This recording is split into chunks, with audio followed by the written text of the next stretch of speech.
there is another function that is called the range function. Let's say we take for I in range 5.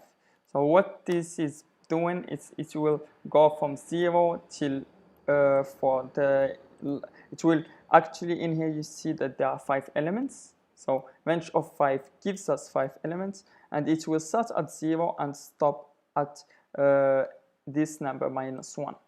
If we say go, okay, we'll go, this is something that we use pretty much in programming. Actually, instead of going this through this word list with W in words, we'll go through the range of len. We have, like, for example, len of A equal to 5. So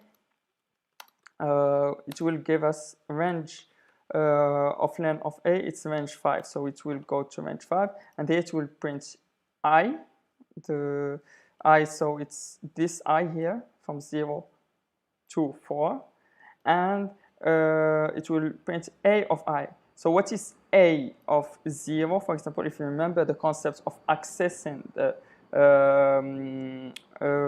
list from the previous video, it will access this Mari. So we will have this I and this value in here. So that's what's happening. 0 Mari, 1 had, 2 A, 3 little, 4 lamb. Next will be like print the range of 10. Range of 10 is it is an object of type range. So you can also like have range actually has 3 parameters, like the start, the next, the end, and the step. Let's say we have we start at 1, we finish at 10. Instead of starting at 0, we finish at 10, but with step 2. Here, for example, if we do it here, let's say here we'll do 0 len 2. Here we can see that he will do steps of 2. So that's what's happening. This is the step. This is like start, end, step.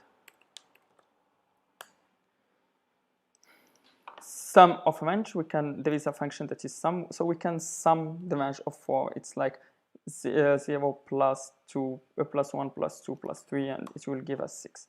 List of range, it will give us the list of this range, and this range it's a concept that is an iterator, so we will see it later on also on this course.